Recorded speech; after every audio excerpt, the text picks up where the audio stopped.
Hey guys, back with a new video, a review on Star Wars Knights of the Old Republic 2.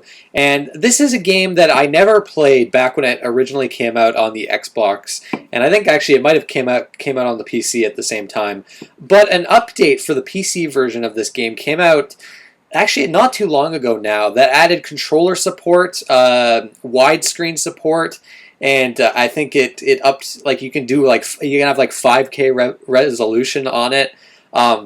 You could also easily add a restored content mod to the game by just clicking a subscribe button through the Steam Workshop. So, yeah, the original Knights of the Old Republic game didn't ever get an update like this, and I always kind of found it odd that the second game got this update.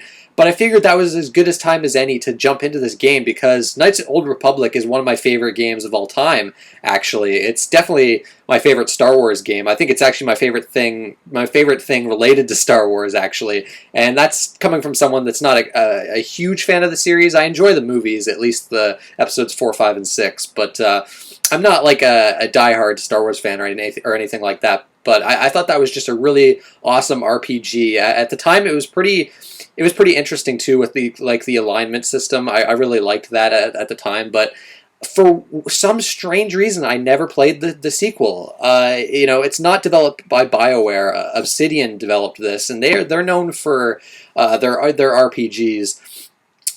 Pillars of Eternity they just did recently, which I loved. Fallout New Vegas, which is my favorite Fallout game. So they did South Park Stick of Truth, which I loved. And with this game, they've become one of my favorite developers. This game, honestly, really impressed me. I was surprised at how well it held up. There's some aspects of it that haven't aged too gracefully, but for the most part, I think it's just a really excellent RPG. It's a great role-playing game, far more depth than I was expecting.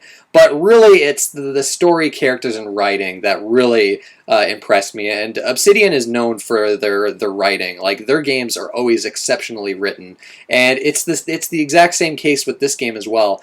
So yeah, I don't know if there's other people like me that loved the first game but just never played the sequel. But I really wish I had played it back in the day because this game was fucking awesome. I loved it. In fact, I think it might even be better than the first one, but the first one I would like to play again. Unfortunately, the PC port is really bad. It doesn't have controller support. It crashes constantly when I tried it. The aspect ratio is all fucked up for it. It's really kind of a shame because the only way to actually play that game is on the original Xbox, whether you want to get the original Xbox copy and an original Xbox, which I don't have, or play it on backwards compatibility with the 360, which apparently is spotty at best. And I'm not sure if Knights of the Old Republic 2 can be played on a 360, but the game goes around around $40. I've seen for the original Xbox, which it's a little steep, but honestly, I'd say it's probably worth it. The Steam version is $10, and it's the superior version of the game because it has great controller support and it has the mod that restores a lot of cut content. And I'll probably talk about that a bit later, but it's definitely the best version of the game. And yeah, it's $10 on Steam, and this game goes on sale a bunch of times. Like I got it on sale for like $4, I think, on a Steam sale, and that is insane, the value, because this game took me 45 hours to get through, and I loved pretty much every single second of it. In fact, the only part of it I didn't like was a section that was cut content that was added with the mod that I'm talking about, but. Yeah, let's get into the review. Let's talk about Knights of the Old Republic 2. And we're going to start off with story. And I'm going to be a bit vague, and it's going to be a bit tricky to talk about the story because, again, I don't really want to spoil it because it's one of the highlights of the game. Knights of the Old Republic, the first game from BioWare, it takes place like 4,000 years before the events of the movies. And this game takes place 5 years after Knights of the Old Republic. And I think we should start with saying, like, is this a good game to jump into if you haven't played the first game? And it took me a while to think about this because I wasn't quite sure playing through the game. But after finishing it and kind of reflecting on the game, I would say it's actually probably a wiser decision to play the first game. And the first game you can actually get on iOS. That actually might be the best version of the game. I don't know, other than the Xbox version. But this game, not only does it take place only 5 years after, it references events from the first game quite often. and there's a lot of returning characters as well. And I think you really get the most out of it if you remember the events of the first game. This game kind of builds on what happened in the first game. So, I would actually recommend people play the first game, which is a bit unfortunate because, like I was saying, the PC port of this game is so much better than the first game. Unfortunately, that first game it's hard to play nowadays unless you have an Xbox or Xbox 360 and are willing to track down the original Xbox version of that game. But that game still is amazing. But yeah, so takes place 5 years after that. Your character is a Jedi, one of the last Jedi in the galaxy, actually. And you find yourself on this ship called the Harbinger.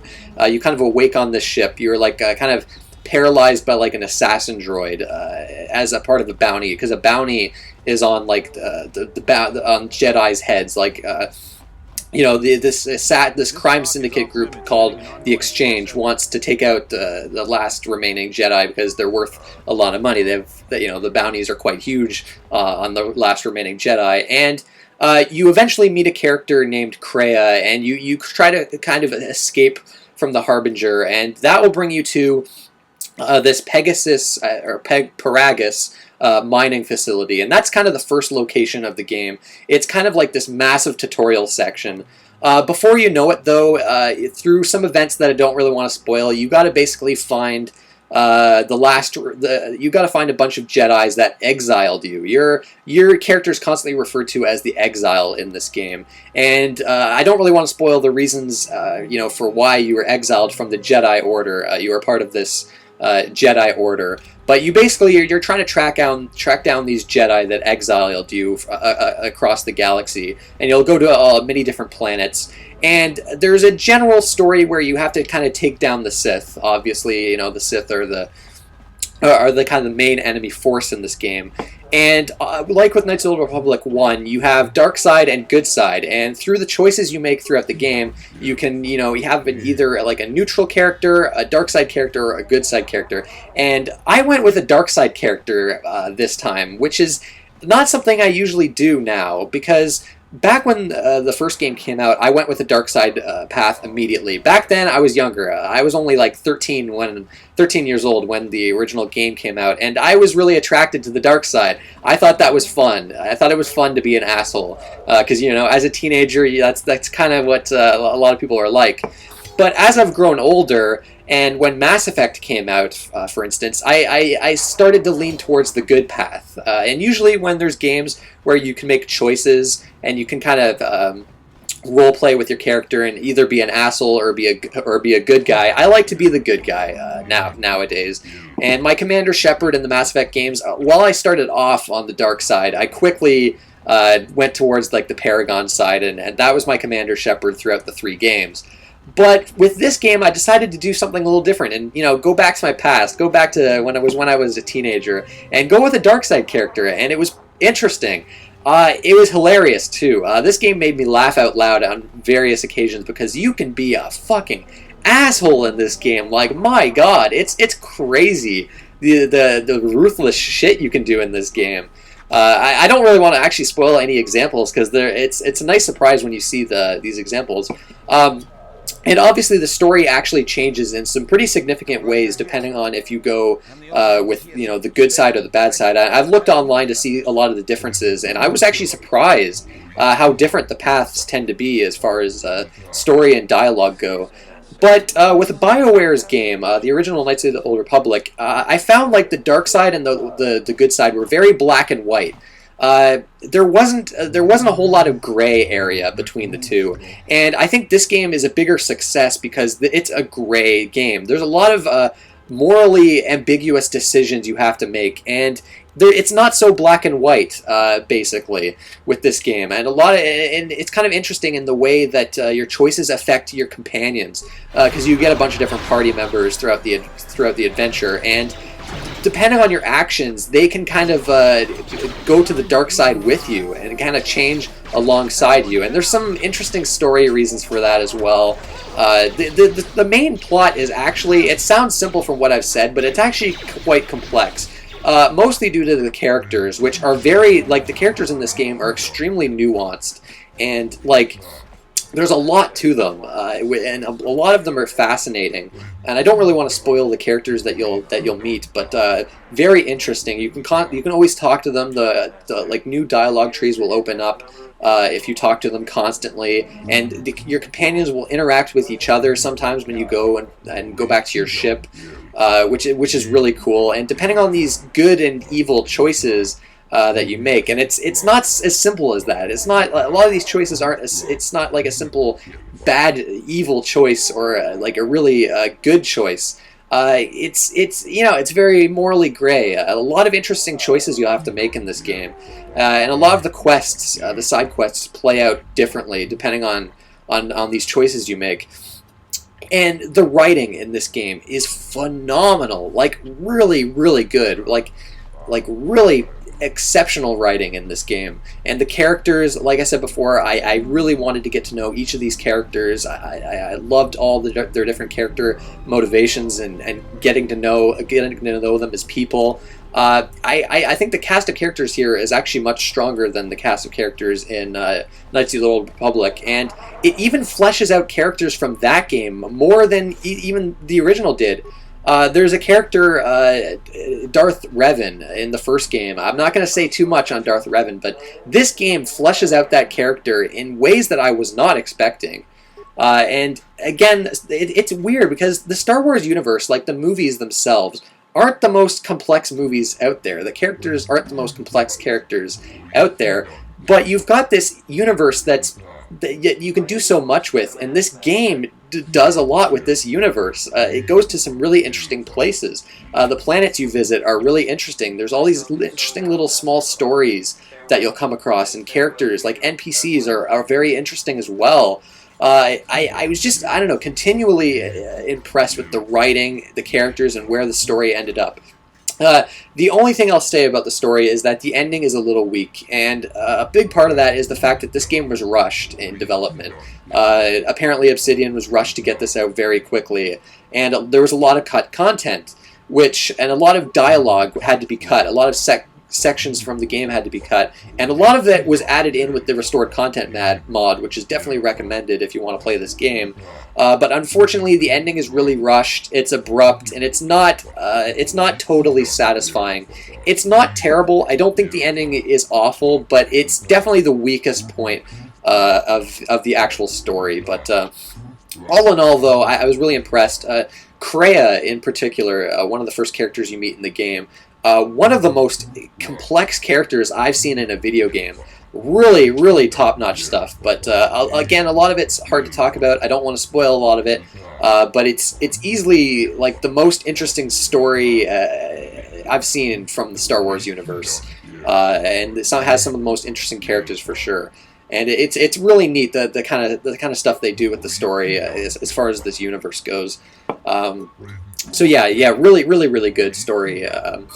Now let's talk about the gameplay. The game is where should I start with this? I guess we'll start with like kind of the progression of the game. At first, I thought it was going to be a far more linear game than the first game. The first game, you have like kind of a tutorial area, and then you have like this main planet that you go on with a bunch of different shops you can visit and side quests that you can take on, and then after that you get a choice of different planets you can go to, and that's where the game starts to branch out. And for a while I thought this game was not going to be like that, because this mining facility I mentioned earlier, this Peragus mining facility, it's the first area of the game, and it goes on forever, and the pacing is actually one of the complaints I'll have with this game as far as gameplay and actually story goes as well. I think this game has way too slow of a start. It really takes a while to get going. It isn't until you reach the planet Telos that it really opens up, and a bunch of side quests start to be available to you. This beginning mining section, it takes a long time to get going. There's some interesting stuff. There's some interesting story stuff there, but yeah, I think it goes on for way too long, and it can drag for sure. But eventually, the game does start to open up. and get really interesting. And the progression is basically like that, where you'll go to 4 different planets eventually at some point, trying to track down these Jedi, and then you have a bunch of side quests that you'll come across, and they're easily trackable in like a quest log that you can access at any time. It's a third person game, so you're running around in these environments in third person. We'll talk about character progression, I guess. In the beginning of the game, you can pick between 3 different classes. I went with a Jedi Guardian. I forget what the other 2 are at the moment, but they're more like a character focused more on force powers. You can also kind of have like a stealthy kind of character that deals with like explosives. There's a lot of different character builds in this game, which I totally forgot about with the first Knights of the Old Republic game. The Jedi Guardian class is kind of like your soldier class, focused more on melee combat, because there's melee combat and then there's combat with blasters. You know, it's one of those things where I feel like the blaster class is probably a lot weaker than the melee class, because halfway through the game you get your lightsaber and you can start upgrading your lightsaber, and the lightsaber becomes like one of the most powerful weapons in the game. And I don't know what I would have done without it, because the game has a ton of enemies they throw at you later, and I would think with blaster type weapons it would be very hard, but I don't know. I would like to try a blaster class. Maybe the build variety is not quite as amazing as I think it is, because I went with probably one of the easier classes to play the game with. But yeah, basically you level up, you get experience from fighting enemies and doing side quests. And level ups are different depending on what level it is. You'll get skills and feats and powers, actually. So you have different skills. You might have like computer use, demolitions, treat injury, repair. There's a few others, and they govern different things in the game. Repair can govern different, basically, security terminals. You might find a security terminal, and if your repair skill isn't high enough, you might not be able to activate certain features of that terminal. For instance, you can, like, say, fix a droid, an attack droid or whatever that's broken. You could fix it and then have it attack enemies for you. So all of the skills kind of play out differently, and you basically have like skills that depend on your character class you chose in the beginning, and those are easier to level up depending on what character you went with. So I had treat injury was a good skill for me, where med packs would heal more health, basically. Computer use was a very useful skill, because there's a bunch of terminals that you'll be kind of activating. So the skills kind of give some character variance, basically. And so it's interesting to see how these skills kind of play out in the game. Some of the skills, though, I didn't mess with too much, and a lot of them add some replayability, which is cool. So you'll be leveling up those for every few level ups. And not every level up will you get like skill points to put into your skills. Sometimes you might only get like a skill point for your powers or your feats. The powers are the ones that you can level up more often, and there's a bunch of them. There's powers for the light side, the dark side, and then universal powers. And if you're a light side character, the dark side powers are going to be more expensive to get, and they're not going to be as effective, basically. And there's a bunch of different powers. You can upgrade them.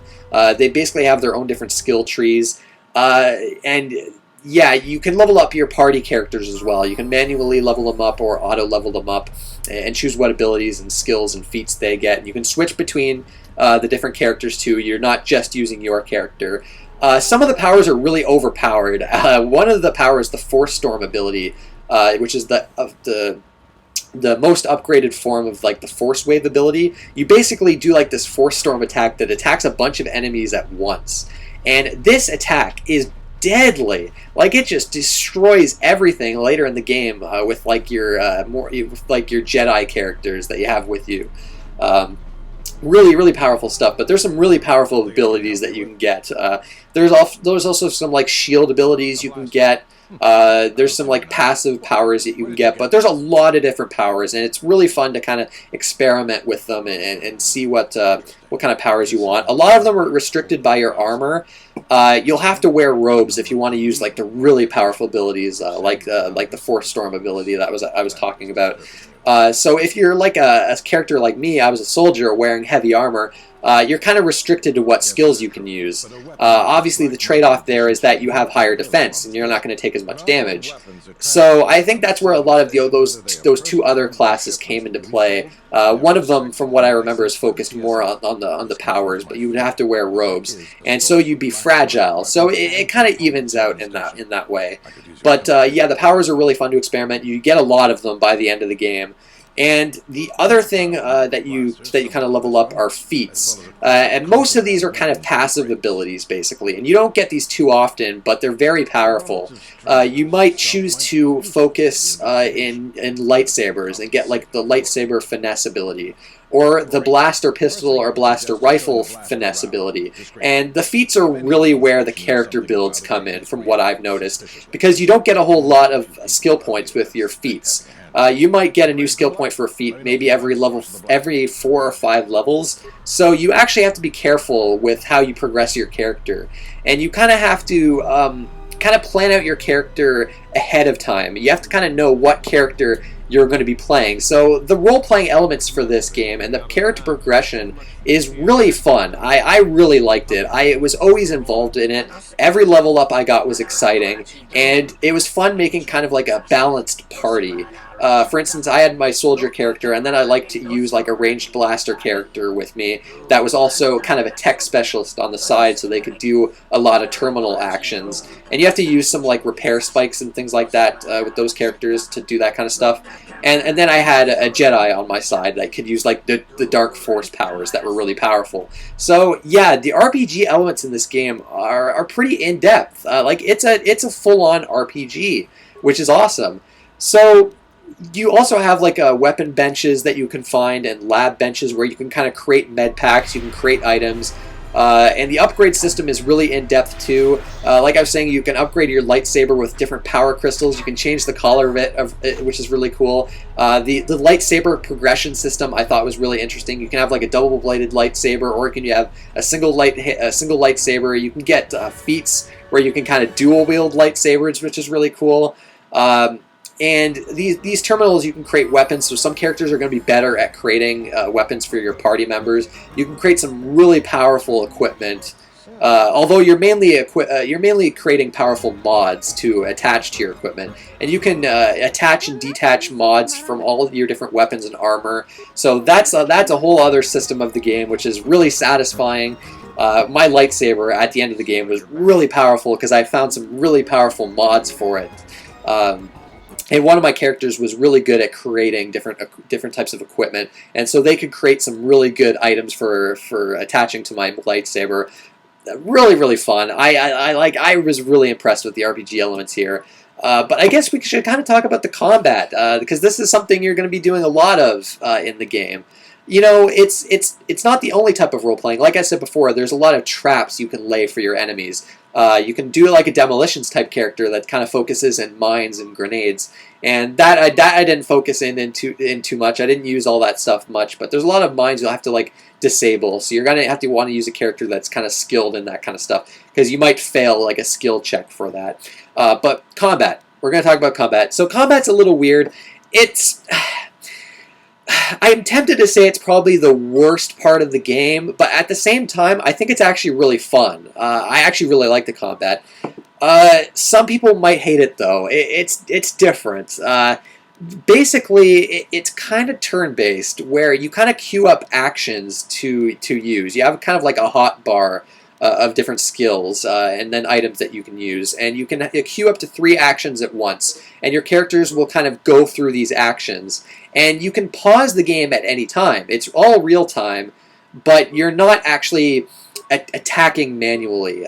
Basically, you'll have like a flurry ability. We'll use the flurry ability as an example. It's like a 3-hit melee combo basically, and you can upgrade these abilities in the feats section of your character progression. But basically, you press A to kind of queue up this action, and then there'll be a little bit of a delay, and then your character will go through with the attack. And behind the scenes, you have a D&D system going on, which this I actually forgot about with Star Wars Knights of the Old Republic. That's very based on D&D rules, where you'll have die rolls in the background. And you can actually see the effects of the different roles if you go into a menu, but it's really behind the scenes, and you don't really have to worry about that stuff too much. But that governs whether your attack will succeed or whether it will miss, and how much damage you will do. And you can kind of affect these rolls based on the equipment that you have, and basically your stats, and like I said before, the skills that you can then been kind of investing into.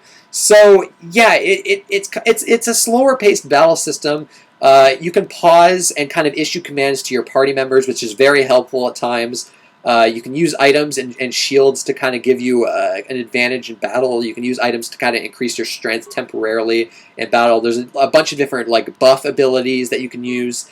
And it's basically this kind of tactical battle system. It kind of reminds me of like old school computer RPGs, like Pillars of Eternity, for instance. It's very, like, the Knights of the Old Republic games are very inspired by old school RPGs, and I think BioWare was definitely, they were used to doing games like this, so I can understand why the combat works the way it does. But I don't think it's going to be for everyone. I think some people might find it a little too slow, and the animations are a little wonky, and there's not a large amount of input from the player. Like, it's not this crazy action-based system. This is a turn-based system with some tactical elements to it, where you can pause the battle and issue commands, and obviously what commands are going to be best for what enemies, and what gear you have equipped on your characters matter. And of course you have the dice rolls in the background too, which is kind of interesting. I haven't played too many games like this, and maybe that's why it was a little refreshing to me, but some aspects of it are probably going to seem dated to a lot of people. But I gotta say, it was fun. It was always engaging to me. It's not the most complex battle system out there, but it's fun. It never outstayed its welcome for me, even at the end of the game. Like, I felt like I was just getting progressively more powerful. Now, the game, the difficulty, let's talk about difficulty. It's kind of weird. This game is actually pretty challenging in the first half. You start out, even in the beginning, pretty fragile as a Jedi Guardian character, and you'll die pretty quickly. And there's a lot of sections in the game where you're forced to use particular characters, and that actually adds a high level of challenge. Now, I think a big part of the reason why I found it fairly difficult in the beginning is because at the 4-planet section, where you basically have a choice to go to 4 different planets, I feel like I went to the hardest one first. It was a little ridiculous. There's like this action-packed segment at the end of this planet that you have to kill so many enemies, and they do a ridiculous amount of damage. Like, I had to really, to get past these fights, I had to really prepare, and you were able to quick save, luckily, before every fight, and even in the middle of fights, and you can make multiple saves, and you can load at any time, which is excellent. It makes the game so much more playable, but I basically had to really prepare and had to equip the best shields for a given situation. The best shields in the early game were these shields that you could, that kind of prevented bludgeoning and slashing damage, basically. And these shields are only temporary, and you only have like limited uses for these shields, and they're kind of equipable items. So I found a lot of these really hard fights in the beginning of the game. To get past them, I really had to change to each character, equip shields on them, queue up actions in just the right order, and kind of keep characters, the weaker characters, back so that they didn't get killed immediately. And I had to be really careful with what skills I was using, what equipment were on my characters, to make the most of these battles that I was in. They were quite taxing, and it was satisfying. But the second half of the game got really easy, and this might have been because of my character. I had basically a body armor that gave me an crazy amount of defense. I got the heal ability. I was able to level up the heal ability. You have force powers. You have force powers as well. Force powers in battle use force points, and you have health points as well. And force points and health points kind of regenerate very slowly over time. But yeah, my lightsaber was just super powerful at the end, and even though, and my defense was really high in the end, so I was just plowing through enemies. There was a couple boss characters towards the end that gave me a bit of a challenge, and I still had to use my shields and be careful with my actions. But towards the end, you could kind of just mash A and just do your basic attacks and get through the game. Even though my Jedi character I had with me, she was really weak. She was dying all the time, but but yeah, it's you had like my force powers would regenerate really quickly. I could heal myself very easily for a lot of health because again, my treat injury skill was very high. So med packs were also healing for a lot of health towards the end. So they throw a lot of enemies at you at the end. There's a final dungeon that just goes on forever, and there's so many Sith just coming after you, and it's crazy. I would have to imagine if I was playing as a different character, like a ranged character, for instance, or like a character focused on mines and grenades, it might be harder. Although I don't know, maybe not. It certainly makes me see the game more positively as far as replay value goes. I think this game actually has a good amount of replay value with all the different character builds and with how different like the light side path is, and even a neutral path, and just how all the different sorts of side quests kind of differ. But yeah, combat fun. I thought it was engaging throughout, but it's definitely, it might be a bit of an acquired taste. The side quests, I got to talk about the side quests. The side quests in this game are fucking awesome. Like, this game came out in, like, I think, like, 2004, and I think it has better side quests than most RPGs today. Like, it's actually kind of pathetic, really. Really involving side quests. There's a few that are kind of like your fetch quests, and, and kill a bunch of enemies, but most of them are fairly involved and have quite a few different choices and ways that they can be kind of different outcomes, basically, for these quests. And like I said, a lot of these NPCs that you find are interesting. There's all these different kind of interesting things you'll kind of find throughout the different planets. One section of the game I thought was really interesting, just from like a lore perspective, I guess. There's like a cantina on this one planet. I forget what it's called, but it's for like alien species, like your species. I forget. In Star Wars, are like the human characters actually humans, or are they something else? I don't know. I'm a bit hazy on the Star Wars lore. But basically, there's this cantina where the atmosphere is toxic to humans, and they have these different rooms with different atmospheres that are pleasant to different species. I thought that was actually a really cool concept, and gameplay-wise, there's a cool part there where you have to kind of infiltrate that place, and you have to kind of wear equipment that will make you immune to poisonous atmospheres, which I don't know, I thought that was really cool. Another planet, there'll be like these old like Jedi ruins, and people come to this planet to salvage these ruins. But I don't really want to spoil that. But there's some cool side quests with that as well. I don't know. There's just a lot of neat side quests and a lot of neat content in this game, I gotta say. The restored content mod is definitely a must too. Restores, like I was saying, a lot of dialogue. There are a few sequences it adds, though, that are a little annoying. Well, just the one. The only sequence in the entire game that I didn't like, from a gameplay standpoint anyways, is this segment where you play as an assassin droid. And this assassin droid is one of my favorite characters, HK-47, and he was in the original Knights of the Old Republic, but there's a sequence late in the game where you have to control him, and only him, and you have to kind of like shut down this factory. And this segment goes on for a long time, and it's a little annoying because you're very weak. HK-47's not, I didn't find him at least, to be an especially useful character. So he was very weak, and it was just a pain in the ass to get through this part. And it came at a part of the game where I was getting ready to kind of see the ending, and things were kind of ratcheting up. A lot of events were just like it was just getting crazy, the plot. And then to dump me into this section, this droid section, was kind of annoying. But from a story standpoint, it was still kind of cool and hilarious. But from a gameplay standpoint, it was kind of annoying. It was the only segment in the entire game where I was just like, okay, I'm kind of getting sick of this. There's some puzzle-solving elements in the game as well. Like I was saying before with these security terminals, there's a few different puzzles that you'll have to solve with these things, which I thought was kind of interesting.